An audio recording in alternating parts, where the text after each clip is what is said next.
TT Productions, bringing real adventures to audio. Haha. Go on, Emily. What does ghost stand for again? Something haunting oral stories together. I don't know what the cheese. Well, welcome to the Host Podcast. No, you can't have the gathering of haunting oral stories together, otherwise known as the Ghost Podcast.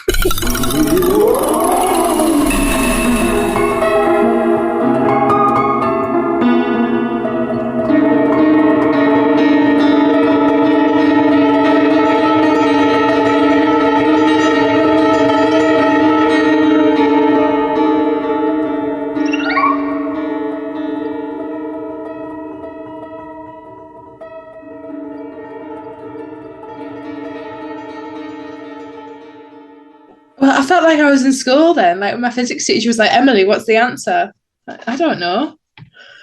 So, hello everybody, and welcome to episode 2 of the Ghost Podcast with me, Emily. And with me, Matt. We've got a guest on this week. We've got the wonderful James, who Mr. James is York. also the composer of our lovely little jingle.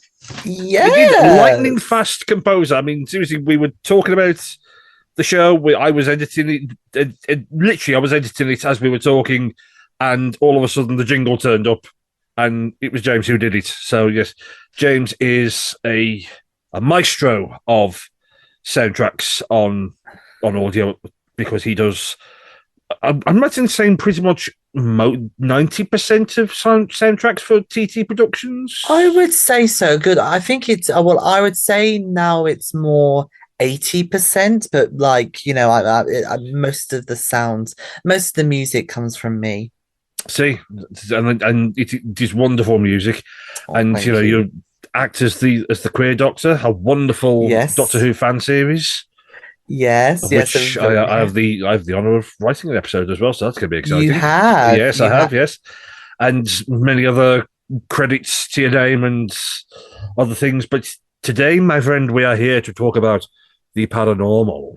Yes. So, a very important question. Yes, go on, Emily. Yes. A very important question for you, Jim. Yes. Are you a believer or are you a skeptic? Well, I was thinking about this the other day, and I just want to say thank you very much for having me on as your first guest. I would say I am a believer, but I'm one of those believers where I didn't think it would happen to me until I had more than one experience of paranormal activity. So, I mean, for me, I believe that there is certain energies, I think, whether it be spiritual or whether it be some glitch in the matrix or some sort of, there's got to be something. There are some things that are unexplained. And I think for me, and I love ghost stories. I love hauntings. I love Most Haunted. So funny enough, so do we. I mean, there's no day that goes by that I just immediately think of Mary Loves Dick, or going down my hero. We've done that gag. Well, if you listen to last week's episode, you will know Jim already, because we talked about staying up till 2:00 in the morning talking about Most Haunted on a chat. Yes, with Jim. Yes. So we were talking about you before you got here. Yeah, exactly. So you use the magic words that you are a believer in your own unique way. So here comes the bigger question. Well, actually, here comes a request. Ooh. James. Yes. Tell us a spooky story. Okay. Well, I have 2. So this is a 2-parter. Darling. Oh, I should put the Doctor Who theme tune over this.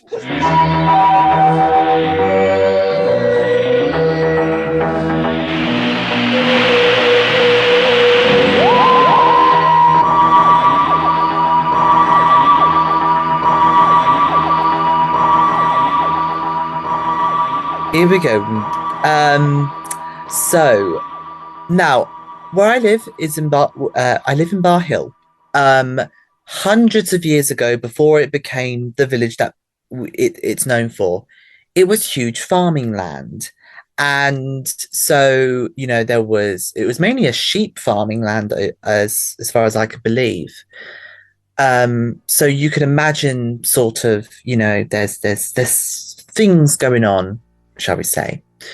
I was about so my first experience with something I feel that was paranormal. I was about 10 or 11 years old, and I was on my way to see my nan and my granddad. And where I live, there's a lovely little hill, emphasis Bar Hill, and basically, I didn't have no premonitions or no nothing or anything like that. I had nothing to think of what I was about to see. I closed the door, locked the door, was walking up the hill, and I just felt this very cold, very sort of, the fear factor sort of came upon me. And as I looked up, there is a bush, or like a long sort of bit of greenery, and sort of out of the blue, I just see something with a very, how can I describe it? A flaming reddish yellow eye and a greyish figure.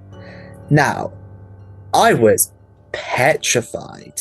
I was absolutely petrified. Now, people were probably thinking, oh, it's probably a cat. No, it's not, because a cat is not that tall. It was human. It was full on human. And I was literally, I could just remember just going, huh, huh, huh. And I just jolted. And I can remember being absolutely terrified. And I just felt really scared all of a sudden. And though I had, like I said, no thoughts or anything like that. And I just saw it, and I kept wanting to look at this entity. And then when I went to go and check on it, because I could see where I was looking in my window, it was gone. My God. And that was part one. That was part one.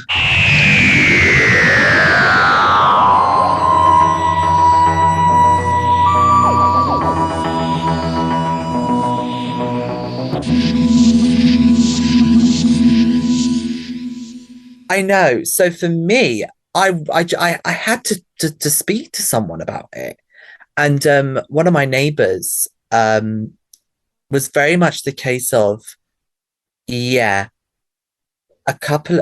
I don't. It's what you've experienced could have possibly been a demon or some sort of. I know, and I was like, lovely. Not only am I going to burn in hell because I'm gay, they're keeping an eye on me.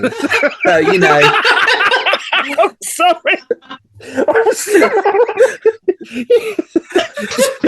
Just imagine they come here, so we keep an eye on this one.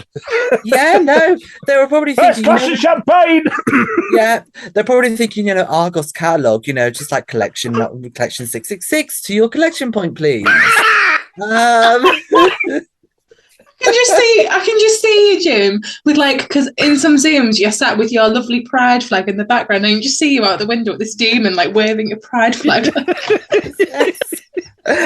But I was genuinely scared. I was absolutely frightened. And then a good couple of years later till my next paranormal encounter. So this is part two. This is part two. This is part two. This is part two of the James incident. The James incident. The James incident. Bar Hill. But in the Barhelian incident. So I was. Oh, I like that. The Barhelian incident.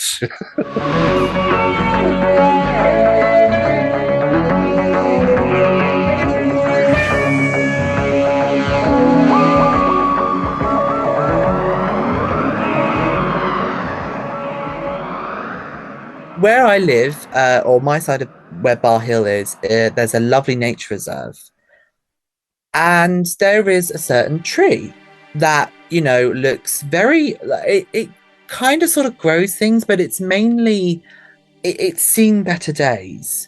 And again, like I said, didn't watch anything to do with anything that I saw, didn't have any sort of wild imaginations or anything like that. I was just simply walking, and I could hear starting to hear a sudden creak. And I thought, oh, okay, what's going on? I looked up. Okay, this is a bit of a trigger warning for those. I had seen a person hanged. It was a full figure. It was dark. You could clearly, I mean, obviously this is only audio, but I could just see it just swinging to and fro, just swinging. And I'm petrified at this point because what the heck did I see? And my eyes just literally just kept, I just wouldn't budge. Blinked, gone.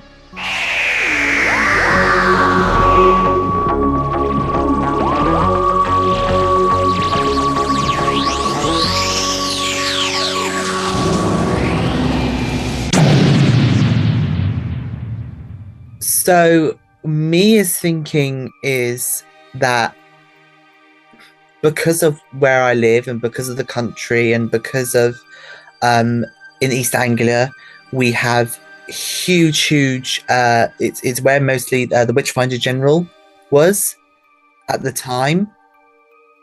A lot of us in the community or a couple of people in the village thinking that it was a witch trial and it was hanging of a witch. And so part of me is, because I've experienced those things, and not only is it and quite dark stuff, a part of me is thinking, do I have something with me that I could possibly see something? I don't know. But yeah, those are my two personal experiences. But Cambridge is very well known, just in general, for hauntings and stuff like that. We even got our own a thing called the Haunted Bookshop, which has proven to be haunted.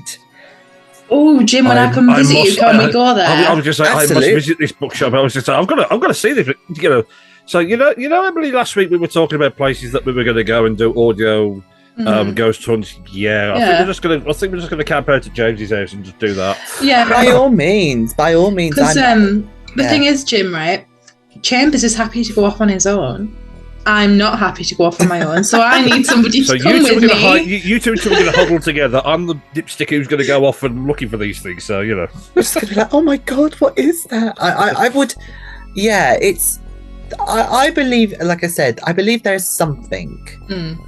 Do I believe that with every single thing? I'm very much the case of, I want hardcore evidence, even if it's going to petrify me or scare me. Yeah, you want the evidence. I want the evidence. I've got visions, Jim, of me and you in this haunted room now, and just going, "Give me the hot gossip, bestie." And then just like, darling, come out. We've got some bottle of champagne. But then if something did come out, Jim, we'd go running. We'd be like, "Oh my god!" I think we would. This is how you do girly ghost hunters. I'm just saying. No, but unless he's like really handsome, and if he's like a proper Heathcliff, then I'm all about. Then we'll stay. Then we'll stay. I'm all about that ectoplasm.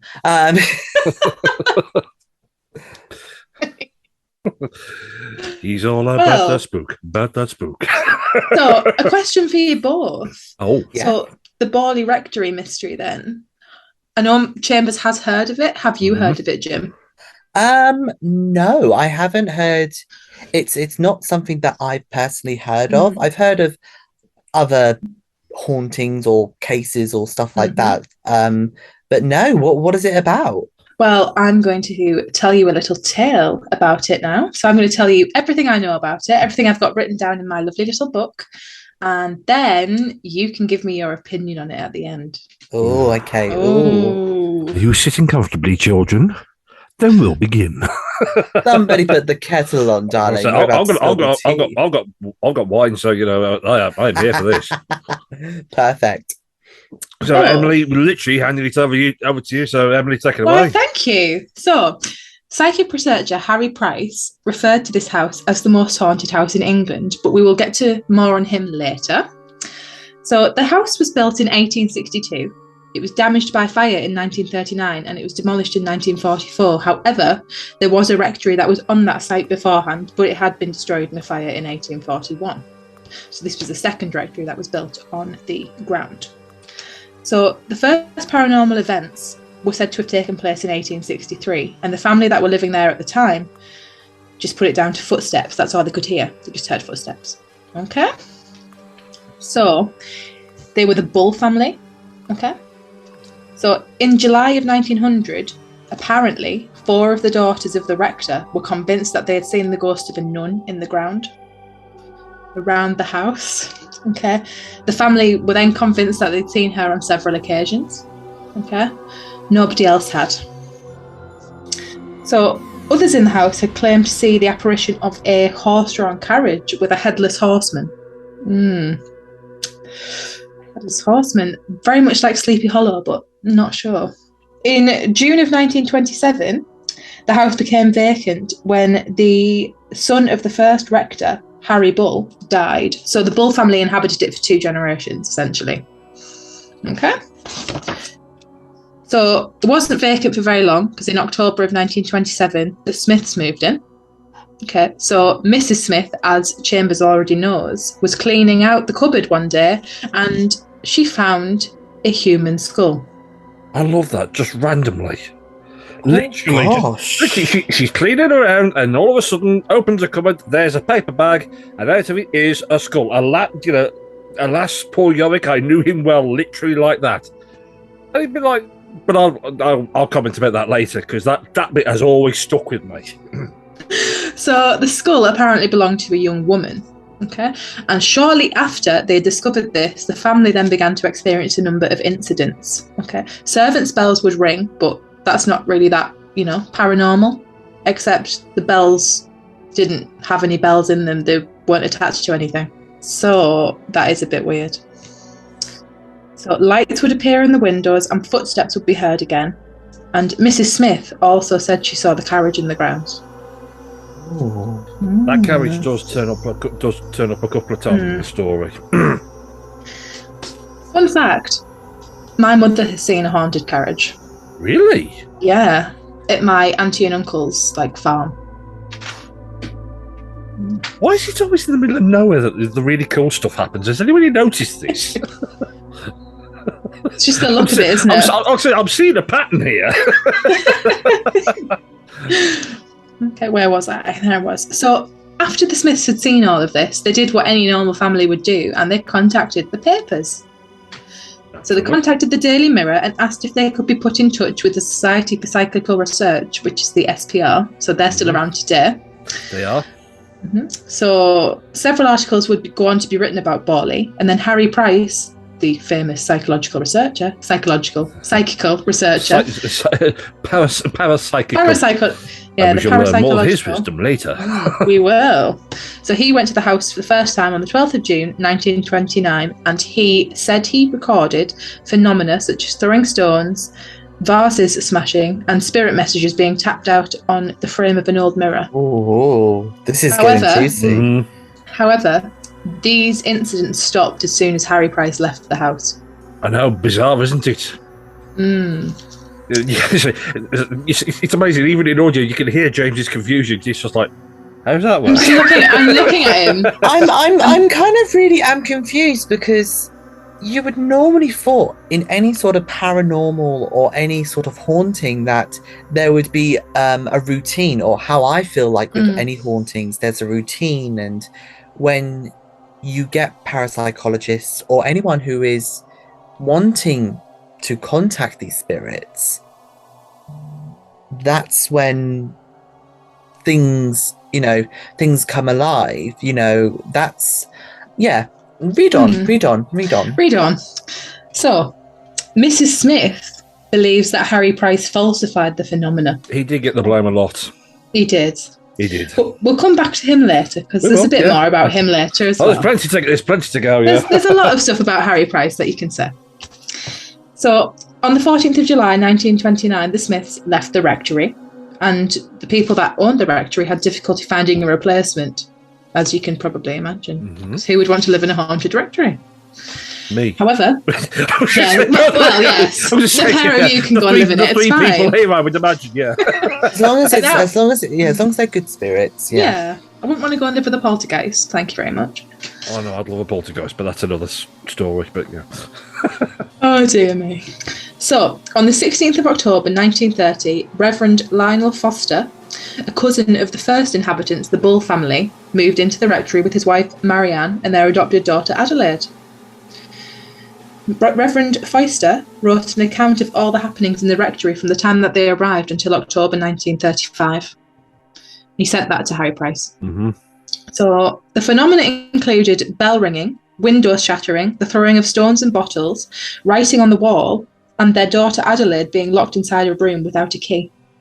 Now the writing on the wall always stuck out to me, because if I remember right, the writing was supposed to be coming from the spirit of the nun. It is, yes. And the messages ran along the lines of, Marianne, help me get out.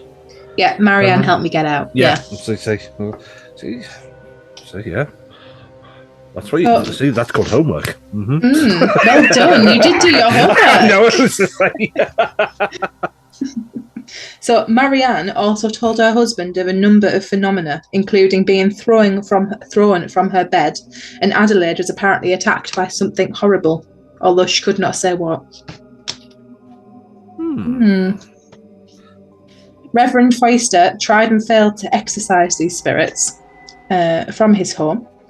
However, the home gained significant publicity from psychical researchers that determined that the paranormal activity was caused either knowingly or unknowingly by Marianne. Now, I wonder why people would think that. I wonder. Well, Marianne said that she believed some of the phenomena to be real, but others to not be, and that her husband had faked it. So she was blaming her husband at the start. However, Marianne later admitted that she and the lodger, Frank Peerless, were having an affair, and that she was using the paranormal activity to cover the affair up. And so the wizard cast shade! I mean, people think the paranormalism's boring now. This is juicy. This is juicy. James's face then when I was like, she's having an affair. He was like, about a mile, so.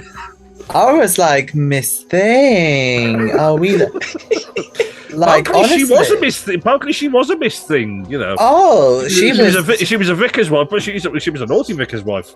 But do. Oh no, I was going to say, do vicars' wives ever get any action? Do they? They're probably like. That's another discussion for another time. So the Foysters left the rectory in October of 1935 due to the Reverend's ill health. Now, that could have been exacerbated by the paranormal activity, or he could have found out about his wife's affair. We'll let everybody else decide that. Or both. Or both, yes. Find out that your house is haunted and your wife's stuck in another bloke. You know, really, it's the worst day you can imagine. So, they didn't get another tenant after that. But in May of 1937, Harry Price decided that he wanted to take a year-long lease of the rectory to conduct some research. So he hired a group of watchers and observers who would spend evenings and weekends in the rectory, and they would record any phenomena that they witnessed. So they would generally like students from the local area that would do that to get some money. So in March of 1938, Helen Glanville conducted a planchette seance, and this is the strange bit. She conducted the seance in Streatham in London. So nowhere near the rectory itself. However, she alleged to have made contact with two spirits, one of which was a young nun from France called Marie-Laire. Right, so she's the nun. So she's the nun that she has the seance trying to contact the spirits of Borley Rectory, but not actually at Borley Rectory. Yes, although she does have family connections to Harry Price, who then has connections to the rectory. So that's where that kind of marries, if you will. I think that's kind of where I start to squint and go, yeah. But okay. So the planchette story. So this is the story that was apparently told by the nun. So she was a French nun who left France to come to England to marry a member of the Waldegrave family. Okay, so she was obviously not a nun anymore when she came to England because nuns don't marry. So they owned the previous rectory at Borley in the 17th century. So this is where it gets even more juicy.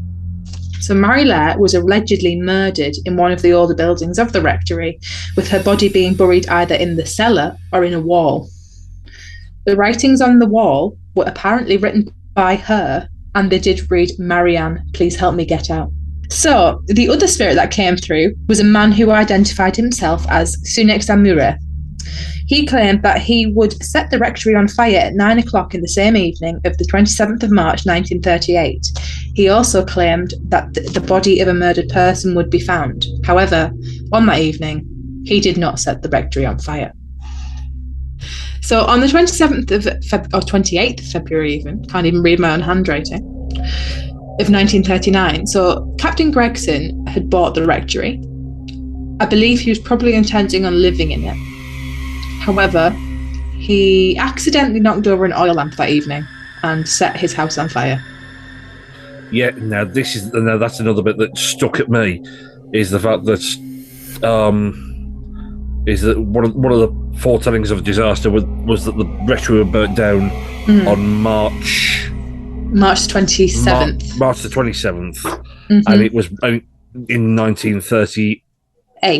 Yep, sorry. And it did burn down and it on did the burn 28th down, but it was on the February. 28th of February 1939. So it was all. But the thing is, you could sort of say see it, but you can see the connection. And if if you wanted to really put up a defence, you could say, well, how do spirits have a concept of time? Yeah, But it's that always stuck at me. It's a case of that's got something. Yeah, that.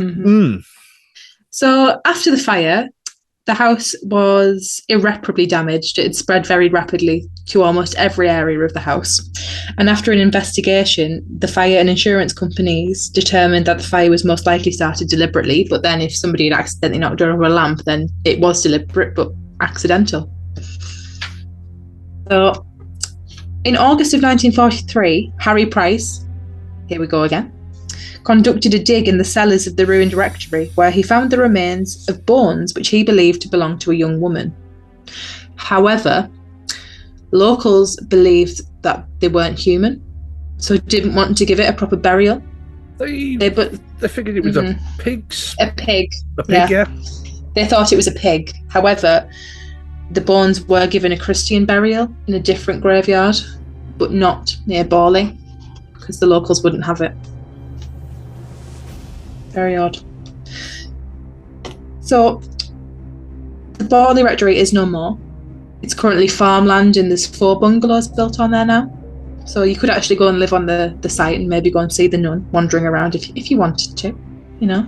Well, technically, she'd still be there. She technically would still be there. I mean, well, actually, mind you, I'll save this for in a little bit because that does raise a point of paranormal logic. But I'll explain myself in a minute. So Harry Price died in 1948, and shortly after his death, many members of the Society of Psychical Research came out to accuse him of fraudulently benefiting from the Borley Rectory mystery. So they all believed he faked quite a lot of it. So members claimed that Borley had been faked, and either or it had been put down to a natural cause, like a creaking floorboard or something. So Marianne Foyster, little, adulteress that she was, later admitted in life that she hadn't actually seen any apparitions at Borley, and that the ghostly noises were either caused by her, the wind, friends, or she was pranking her husband. Probably led to a bit more of his ill health, in my opinion, if she's constantly sneaking around the rectory frightening him. Many of the legends of the house are said to have been made up by the children of the first inhabitant, and the children of the second one and the Foysters were all shocked to learn that they were in fact living in a haunted house because they hadn't experienced anything. So they were all shocked. So in 1997, the year I was born, in fact, a report from the SPR stated that although Price had his defenders, they were unable to rebuke the criticisms of his work at Borley Rectory, and the official standpoint of the SPR is that he did fake it. So, we'll go to Jim first. What do you think, Jim? I think it's the case of, I want to say that there's some elements of truth, because I find it weird how a whole village, when they found a body and they thought it was a pig, like that's very unusual to me. I'm looking at it from kind of sort of listening it to the first time and thinking, in a sense, it could be the case of that, you know, I don't know. I want to say I don't believe what has happened, but there's certain bits to the story where I'm like, okay, something's up. You know, I think it's also to maybe also do with energies as well. You got to think also, you know, a nun, if they've seen a nun, like was the rectory, was it a religious ground? And so if it was a religious ground, there would be tombs. There would be tombs and gravestones and graveyards and stuff like that.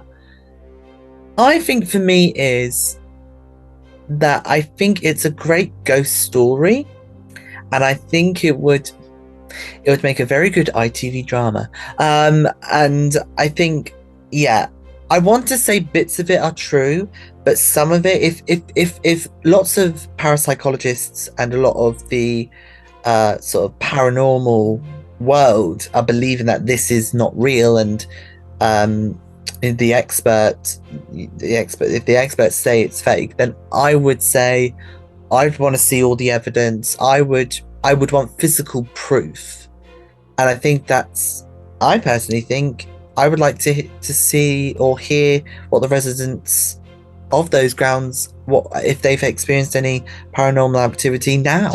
Yes. Yes, very much so. Great point, Jim, because you'd think they'd still see the horse-drawn carriage and the headless horseman, wouldn't you? Or the nun, in fact, because I doubt she's gone away. No, you know, you got to think. And is it now? This is whether, you know, is it a good nun? Is it a bad nun? Is it a nun that is, you know, a form? You know, are we talking a grey lady, but like a grey nun, or like, you know, and then you got to think of, you know, with the affair, and you know, the fact is that maybe they took an experience that the husband had, and maybe they kind of said, oh, maybe to sort of get, you know, to maybe speed up maybe a divorce, or to speed up his death, maybe scare him. I don't know, and so the lovers could possibly be a lot more open.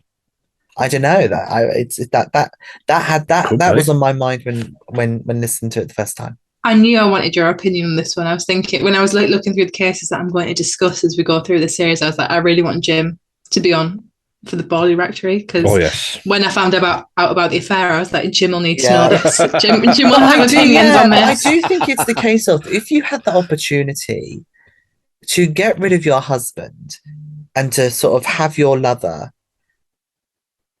and obviously probably by that time divorce was a very illegal, well, not illegal thing, but like it was a very uncommon thing to have. It was very taboo. So why not? Yeah. I mean, you think it was taboo in the 50s.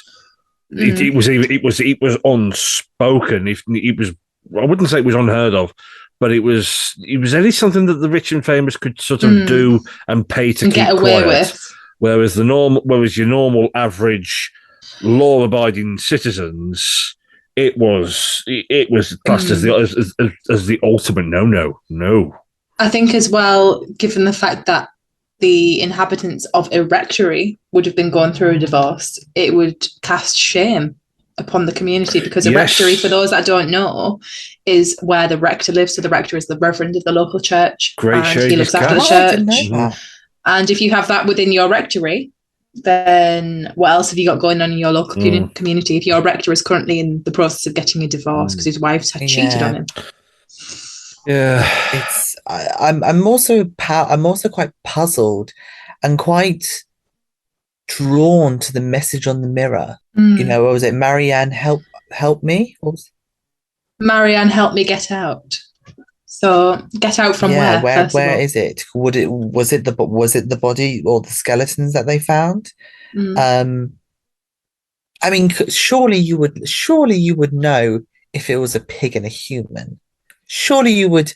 Well, I mean, one of the accounts that I've read is that later on, someone did actually look at the remains, and you look at the jaw that was actually retrieved, and they anatomically sketched it, and one doctor turned around and just said, you can tell that's a pig's jaw because it's not the same. It's by no means the same shape as a human jaw. It was very elongated, whereas a human jaw is an L shape. You see, so they kind of did. But again, it was, you don't know who was in charge of the investigation, how adept they were at what they did. But I mean, it's certain things like that. It does trouble me that experts got hold of these remains and said, ha, these are human remains, even though clearly they weren't, because they said they found bits of cranium, and I mean, to the certain physiological aspects that humans and pigs do actually share, but the jawline is just not one of them. True. Question for you, Chambers. What do you think of Harry Price? Oh, dear old Harry. He and a gentleman called Maurice Grosse, whose wisdom Maurice Grosse. We will talk about him. We will learn of his wisdom later. Oh, lordy. They're kind of like the rock stars of the paranormal world. These are, it's like the Ozzy Osbourne and the Metallica of their day. They're very much like, I would say, Ed and Lorraine Warren of the UK. Yes. Yeah, very much. And I'd love to talk about the Warrens as well. Well, we will do. We will do. Harry Price, like the Borley Rectory itself, there's a lot of conflicting accounts of the gentleman in question. He was an engineering genius. He was out to debunk fraudulent paranormal practices.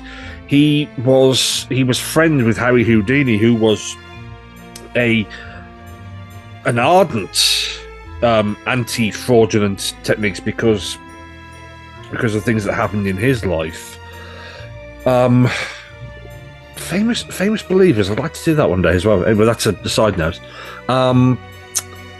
So he invented an awful lot of technology to disprove fraudulent practitioners, and there's for seances, there's a machine that he invented that had essentially pressure pads, and if there's something called a squeeze box which you sort of activated with your knees under the table, because these tables were so big you can sort of pull yourself right under, and then there's a cloth that goes over. You wouldn't see what was going on down there unless you were physically under there. Well, he came up with this way that if you were to move your knees, your feet would move, and if your feet moved to a certain degree, the machine would go off, and it showed that you were either really fidgety or something was going on down there. He was a maverick. He really was. He was also, however, a showman, and I do believe that the publicity kind of went to his head just a teeny weeny bit. I mean, here he is, one guy trying, in this world that nobody understands, and all of a sudden he brings it to the forefront. The media all over it. His name is everywhere. It's in papers. People are talking about him. He's on the BBC radio. He's absolutely everywhere all of a sudden. So you can imagine that kind of might have gone to his head just a teeny tiny bit. I mean, all of a sudden he's a best-selling author. The Most Haunted House in Britain, which I'd love to read. I'd love to get a copy of that. In a sort of compare and contrast sort of way, if Harry Price was around nowadays, he could be kind of on par with the likes of Derren Brown. Very much that calculating genius and intellect. I mean, the man was brilliant. Do not get me wrong; he was absolutely brilliant. But he knew how to put on a show. He knew how to make things happen. Now, whether he did, whether he sort of faked certain things or not, we can't. Without sort of being there, we don't really know. You see, so you can't, like a lot of things, like a lot of Borley Rectory, you've got to take it on faith. I personally think that, I mean, a man who collects that many books and that many artifacts of haunted paraphernalia and stories and accounts and journals, I mean, his entire paranormal collection was left to the London University, which you can still go and visit, and of which I put it on my bucket list. I am going there one day. We're not just talking a shelf. We are talking a complete library of accounts and theories and people's stories from here, there, and everywhere, from the beginning of time to the positive end of time. It's all there. So he believed, very much like James. He believed, but he wanted the evidence. But he was out to debunk fraudsters as well. I personally have a great respect for him, because he also brought what we would call modern ghost hunting into the public domain. He brought it to the forefront. I mean, you look at the mediumship of the late 19th century. That whole era of madams who would, in these London apartments, who you'd churn over enormous amounts of cash for them to essentially cold read you. You see, it was all part of that era, and I get the feeling he wanted to believe, but he wasn't going to suffer fools gladly either. And I got nothing but respect for him, but at the same time, he got caught up in the sheer sensation of it all. But without Harry Price, I don't think we'd be having this kind of conversation now, because it's all sort of snowballed from the Borley Rectory and other cases that he worked on. I mean, this. So in a way, regardless of how you feel about him, he did open the door for paranormal investigation, or modern paranormal investigation. Very much so. He got generations of us kids interested in the paranormal. Very much so. And doesn't matter what ghost stories that you listen to or what paranormal show you watch, you're guaranteed Harry's going to turn up somewhere. And that says a lot. He's not just a footnote in history. It's a case of he was there. He was on the front lines. So I think we've got a lot to thank him for, really. Whether he was, whether he went down the wrong path here and there, but then again, human, not perfect. And at a time when, especially at a time, because these days it's a lot more difficult to fake stuff. People are a lot more objective, a lot more subjective. They're both, but it's very difficult to pull the wool over someone's eyes. Even if you had concrete evidence, someone out there would still not believe it and find the strings. He was in the era when he was people didn't even know that the strings were there, and he was finding them. That's the huge difference in the eras that we're in. It was all up for grabs. It must have been so exciting. It must have been so exciting to be in that time. Absolutely. Yeah. Oh, I'm chewing the walls at this point, because no, we've all worked out that you have a deep love of Harry Price. It's deep love of Harry Price, Maurice Grosse. Well, speaking of Maurice Grosse, yes, we will touch more upon him next week, because next week's case is the Enfield. I've heard of the Enfield haunting. I've heard it all. You have no idea how excited I am for this one. Anybody I wish people could have just seen the video then when I said the words "the Enfield haunting," because Chambers just started clacking his hands together like some kind of like. Gromit, cheese. I was doing Wallace. I mean, if there's something that I can just drop in about Borley though, while we're on the subject, I think I know what's coming. Okay, well in that case, put your money down. Put your money down. Borley Rectory is one of those stories. It's got the lot, right? It's got the absolute lot. It's got poltergeist. It's got sound, sensory experiences, the whole shebang. It's even got a bloody nun.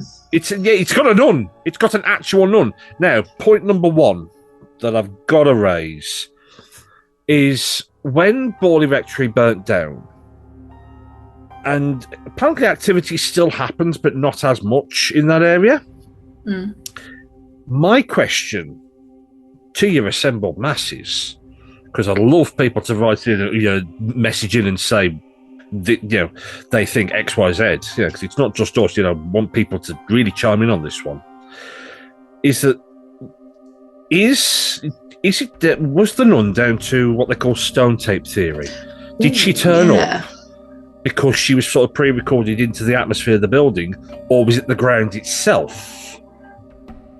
And my second question is that when Borley Rectory was burnt down, was any of the material left over? I know Borley Rectory itself was gone, but was any of the material used or salvaged to build something else? Because that's a thing that happens in a place called Pengersic Castle down in Cornwall, I think it was. Yeah, where there's a ghost of a lady. I mean, this is really thumbnailing it.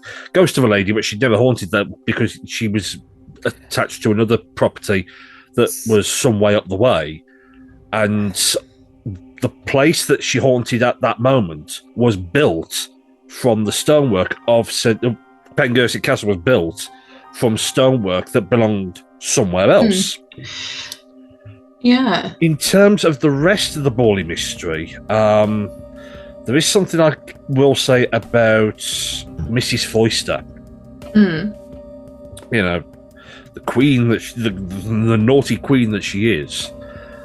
One thing that I can tell you is that she was a bit of a bad girl, but she was also a city girl. Now the Reverend Foyster, he's very much to the manor born, likes the country lifestyle. He's quite content at Borley, where not a lot happens. Whereas Mrs. Foyster came from London. She was very much a city girl.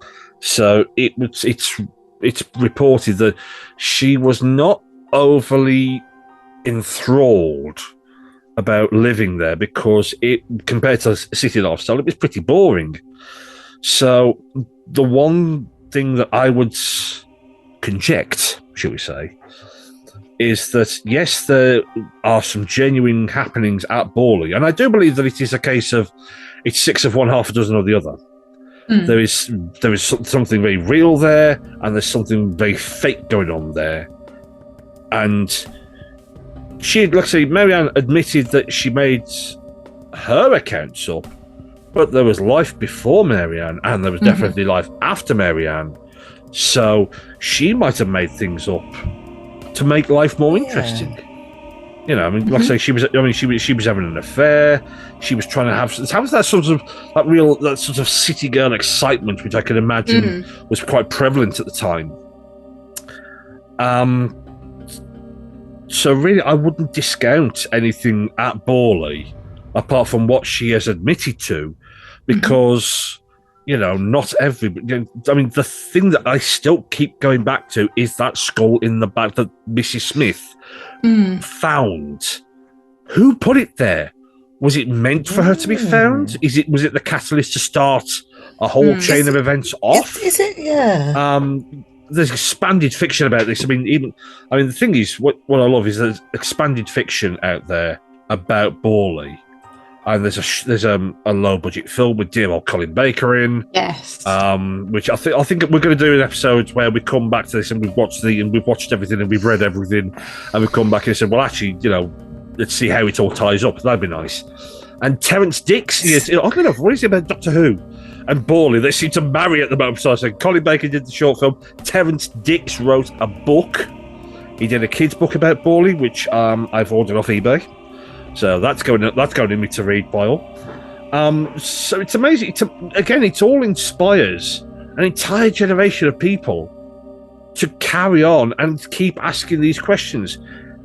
I think real stuff did happen there. I believe, the Nun has got a lot of traction behind it. I feel has got a lot of traction. But my question is, where's she gone? Is she still there in the fabric of the earth? Or is she still part of the fabric of the building? So where did the remains go? Did the fire destroy those energies? They're all quite big questions that we're never probably going to get an answer to. But it's interesting to think about. Yeah. Do you know what else is interesting to think about, which sits with me as well? The fact that the first rectory burnt down, and the rectory that was then built on top of it burnt down as well. So they both burnt down. So it's an ill-fated site, and that the premonition that the second rectory was going to burn down, but it just happened under a year later. I mean, in terms of psychic results these days, they'd say, "Oh, that's just coincidence." I don't think there's any coincidence at all. I've never believed in coincidence. It's the fact that so it happens on the 28th February. 28th of February. It was supposed to happen on the 28th of March, but it was just a year apart. I could be seeing patterns in things that aren't there, but I don't know. There's just something about that just rings. There's a ring of truth to it. But like I said, that's about a lot of things because the story has gone backwards and forwards. It's been sensationalized, novelized, filmed, audioed. I think it's gained traction the longer it's traction happened. There's probably a little bit of Chinese whispers here and there as well. So kind of without being there at that point in time, you don't know what happened. You don't know exactly. So it does actually come down to a question of faith, really, in a broad sense. Is that what do you choose to believe about the place? I believe certain things did happen, but I also believe certain things were probably falsified. Very much so. But I do think there's foundations there that people have built upon and spun in their own way. This is the thing of exactly. You kind of want to kind of go there. I would like to start investigating paranormal stuff more. Yeah, it'd be nice to go to the site and do a sort of spiritualist sort of experiment. You get the dowsing rods out and the necklace one. The necklace oh yes, and like I said, there's all sorts of experiments. I mean, like I say, the testing of psychic ability. Clairaudience and clairvoyance. Again, this is going to need a follow-up episode. It is. We said, oh dear, we're going to have to do a follow-up episode to this. Oh no, we're going to have to get James back on. James is going to have to come back on with us. The sheer horror of it all. So I'll ask you, James, have you enjoyed being on the podcast? Do you know what? I've had a super duper time, and now I want to watch The Most Haunted, or I kind of actually want to look up more of Borley Rectory. I can send you the link to the film with Colin Baker in it because that's on Prime. So I can send you the link to that. Please, yes. Please do. We're going to go get a bottle of wine and we're going to go watch Most Haunted the Borley Rectory on Prime. I think this is a party. Now, actually, you mentioned Pengusick Castle. Yes. Most Haunted did an episode at Pengusick Castle. I know, that's what reminded me about it. Yeah. So, Jim, you can go and watch that episode. Yeah. I was going to say, did Most Haunted go to, or did try to go to because if it's quite famous, I would have thought they would attempt to go or be like, we're going to the ruins of of the Borley Rectory, I then can't remember off the top of I- my I head. ca- I don't think they did. They might have attempted to go, but that might be a bit I'm of going to say, research mind you, too. after 14 seasons of Most Haunted, I'm pretty sure they've tried something. So, oh dear, I'm going to have to go and watch some Most Haunted and find out. Oh dear, we're going to have to Oh, do a follow no. episode. Oh no. Oh no, that's going to have to go for the next episode. How awful! what are we going to Oh, do? no. But yeah, Well, I'm glad you've enjoyed it. I don't know, but people are just going to have to find out. I've really enjoyed it. I am very much I love speaking about paranormal stuff, and I think this podcast is a fantastic way to just as to listen and to obviously for people to get involved, and you could almost do like a little Q&A thing, or kind of like if there's any questions or anything like that, do it. Why not? I've had a fabulous time. You've been an absolute delight to have on. You have. You have, and Thank you very much. It's a lovely I hope- way for people to just talk openly about what they wouldn't necessarily talk about, but then again, they haven't been on Niall Zooms at 2 a.m. Exactly. No, they haven't. They haven't. Yeah. Well, next time we will be discussing Morris Gross and the Enfield haunting, something that excites Matt an awful lot. This makes me so happy. We will be doing a follow episode with Jim at some point yes. about the Borley Rectory. Whether or Yes. not we've had a chance to visit the Borley Rectory in that time, we'll never know. Well, it's only in Essex, so it's Mhm. not. It's not like it's a It's not too- 2-day trip away. Oh, so I could. So it's So down it's sort of closer, my, it's closer my to end, you. really. Oh no, James, you're going to have to. Right, we're going to send James on his own, and he's just turned If I- ghostly white in front of me. He's just like, how about no? Right, I might. I think well, I would need. I think we'll also get Jim back on for our little idea for the Christmas special, Chambers, where we tell ghost Oh, stories around yes. the Christmas campfire, Most if you will. definitely, yes. Oh And, yes, please. Yes, I would like that. So you're most definitely welcome to that. Hmm? The Ghost Christmas podcast. Yeah. Bring mulled wine. Bring mulled wine and mid. And we've got to do something for Halloween as well. Just realised Yes, we we do. can't not address Oh, Halloween. absolutely. We're just No, not doing our job we will be. properly. I think addressing we. Maybe we should we will all be do addressing a ghost hunt somewhere for Halloween. Oh yeah. I mean, by all means, come to. I'm sure we can. Except get- get back and a pick up. certain place where you saw certain things. Yeah, I saw I'm certain things, game. and you can. I come really am along. game for that. I really am. Right. Let's do it then. Let's Anyway, do it. do it then. I think we might have to wrap this up because we're about to be chucked off. So.